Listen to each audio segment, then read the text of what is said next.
Hi friends, ఈరోజు నేనైతే మీకు ఒక ముఖ్యమైన విషయం చెప్తున్నా ఫ్రెండ్స్. బాగా గుర్తుపెట్టుకోండి. మన లైఫ్లోకి ఎంతోమంది వస్తారు, ఎంతమంది పోతారు. అలాగే మన లైఫ్లో ఇష్టమైన వాళ్ళైనా, ఇష్టమైన వస్తువైనా, బికాస్ ఏదైనా మనకి ఇష్టమైంది ఏదైనా మనకు దూరం అయిందంటే మీరు బాధపడకండి ఫ్రెండ్స్.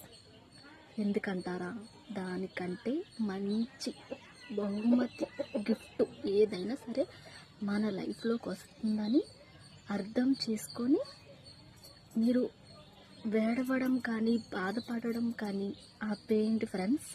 నేను ఎందుకు చెప్తున్నానంటే ఇలా నా లైఫ్లో కూడా జరిగింది ఫ్రెండ్స్. అదేంటో కాదు, మా మమ్మీ చనిపోయింది ఫ్రెండ్స్. మా మమ్మీ చనిపోయాక నేనైతే నా లైఫ్ అయిపోయింది అనుకున్నా. ఇంకా అయిపోయింది, అక్కడితో ఇంకేమీ లేదు, క్లోజ్ అనుకున్నా friends.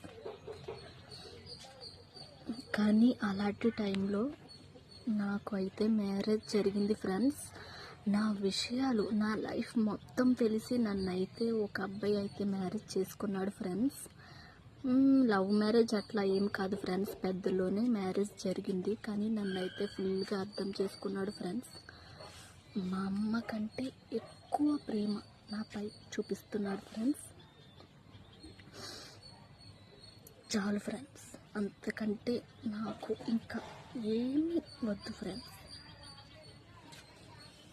Happy, I'm so happy.